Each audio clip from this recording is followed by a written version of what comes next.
Également poser une petite question.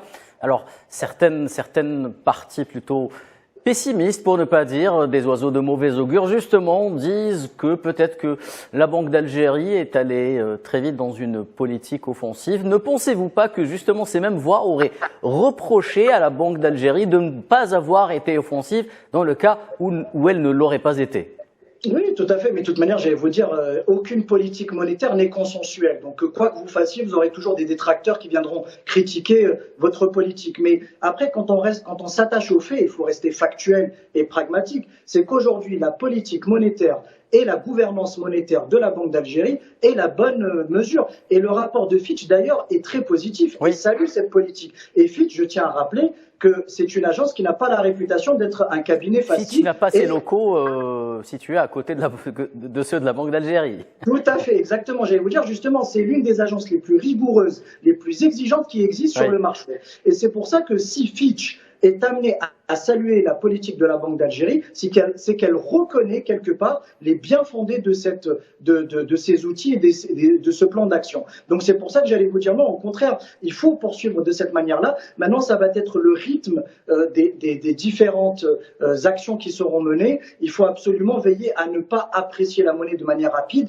ni à la déprécier. Je vous ai dit parce que nous avons des enjeux d'abord d'exportation. On va absolument placer et diversifier notre économie, placer nos biens d'équipement à l'international, mais également on veut réduire notre facture d'importation pour rééquilibrer notre balance commerciale. C'est pour ça que, pour moi, comme je vous l'ai dit précédemment, le principal enjeu, c'est de maîtriser vraiment la fluctuation du dinar sur l'année 2023.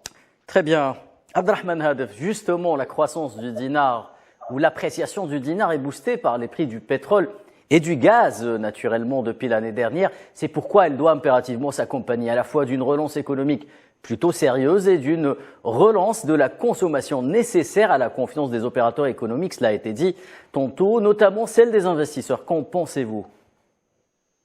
Bien évidemment, écoutez, ça c'est une politique conjoncturelle qui doit s'accompagner par une relance économique. D'ailleurs, c'est le but. C'est qu'aujourd'hui, on a fait le choix de soutenir la croissance et pour qu'elle reparte à la hausse. Et de là, il faut que le moteur de l'investissement fonctionne à plein régime. D'ailleurs, ça a été rappelé par le président de la République même lors de son dernier entretien avec la presse, où il a clairement signifié, lorsqu'il a parlé des augmentations de salaire, aujourd'hui aussi cette augmentation doit être accompagnée par une relance dans la machine de production. L'économie réelle. Aujourd'hui, c'est ça. Oui, c'est notre défi aujourd'hui, c'est que la machine de production reparte de façon pérenne et dans tous les secteurs. C'est déjà un des objectifs stratégiques aujourd'hui, c'est de diversifier notre économie et aussi notre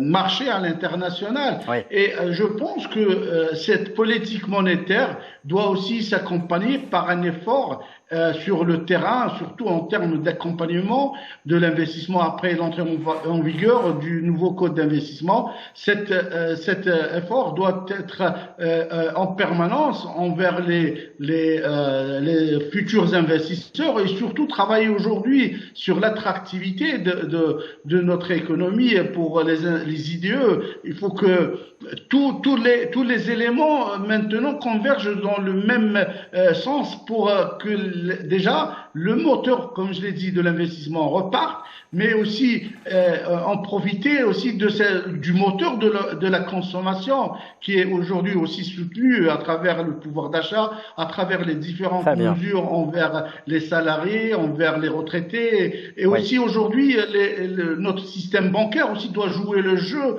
parce que il y a un effort énorme en termes d'épargne qu'il faut améliorer aujourd'hui et qui reste la principale source pour le financement des investissements partout dans le monde.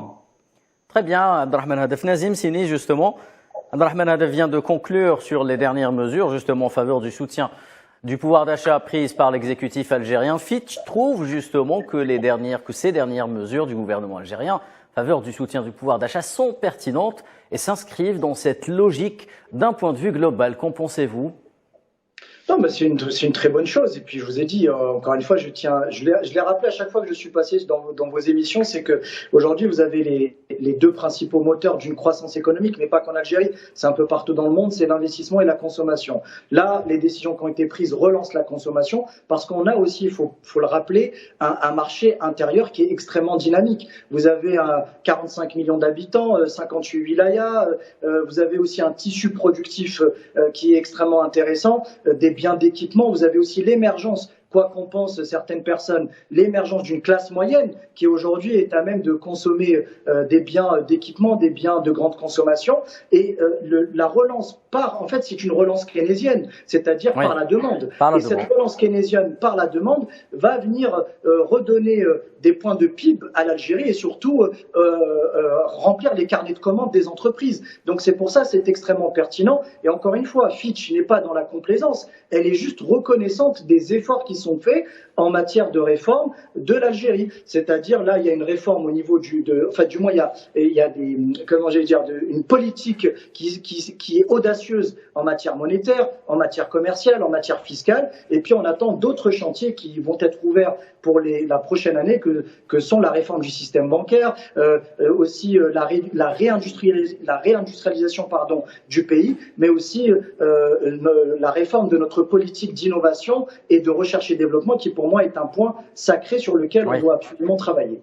Très bien. Abdrahman Hadef, justement, vous avez fait allusion au système bancaire qui doit également épouser ce mouvement. Est-ce que vous pensez qu'avec la très attendue réforme du Code de la monnaie du crédit, dont le projet de loi devrait bientôt repasser en Conseil des ministres après avoir été retoqué, pour permettre au dinar justement d'en finir avec une série de dépréciations qu'il a subies durant les dernières années, qui sont principalement imputables aux conséquences de la pandémie Covid et à la baisse des cours des hydrocarbures depuis, disons, 2020, depuis l'année 2020, voire fin 2019. Qu'est-ce que vous en pensez ? Écoutez, je pense qu'aujourd'hui, la réforme de la loi sur la monnaie et le crédit serait la plus importante réforme pour l'année 2023. Ça, c'est vraiment un avis que je partage à chaque fois que j'ai l'occasion. Donc, cette réforme va permettre à notre système financier bancaire déjà de se moderniser et d'avoir les instruments adéquats pour une meilleure politique monétaire, parce que une des faiblesses aujourd'hui de notre système bancaire et financier, c'est surtout cette transmission dans notre système de gouvernance entre la Banque d'Algérie et le marché financier et par la suite les entreprises. Donc l'effet est un peu toujours retardé. Avec cette réforme-là. J'espère qu'on aura amélioré cette transmission. La deuxième chose, c'est que aujourd'hui, avec un système relooké, un système modernisé, surtout avec l'introduction de tout ce qui est technologie numérique dans l'industrie du paiement, dans l'industrie aussi, dans l'innovation pour tout ce qui est banque numérique, et aussi l'introduction du dinar numérique et de la Banque centrale, qui est une nouveauté aussi dans cette révision. Tous ces éléments-là vont obligatoirement permettre à l'Algérie d'avoir un cadre légal, réglementaire et très intéressant pour accompagner ces réformes. Très bien, Monsieur Hadef. Nazim Sini, pardon. Nous allons donc terminer ce débat avec vous. Nazim Sini, avant prochaine question, est-ce que vous pouvez répondre à une question en 1 minute? Oui, bien sûr. Alors, je vais vous la poser. Justement, Fitch revient également sur le renforcement des réserves de change algériennes. Vous y avez fait allusion tantôt, qui ont dépassé les 60 milliards de dollars, comme vous l'avez précisé. À ce rythme-là, il devrait atteindre les 100 milliards prochainement si les prix des hydrocarbures se maintiennent à un niveau élevé comme on le connaît actuellement. C'est justement ce qui va permettre à la Banque d'Algérie de soutenir le dinar en toute sérénité, n'est-ce pas? Oui, tout à fait. Mais vous savez, la dernière fois que nous avons atteint des réserves de change de près de 100 milliards de dollars, c'était en 2017. Oui. Et si on continue comme ça avec ces réformes et puis les cours des matières premières qui restent stables, au-delà des 100 dollars le baril, effectivement, nous allons retrouver ces réserves de change, ce niveau de réserve de change, à l'horizon de 2025, donc dans 2 ans approximativement. Donc c'est ce qui va donner de la latitude et surtout des outils à la Banque d'Algérie de continuer à soutenir le dinar pour lui donner une sorte de stabilité à même de renforcer la souveraineté financière et monétaire de l'Algérie et d'attirer par conséquent les investisseurs étrangers.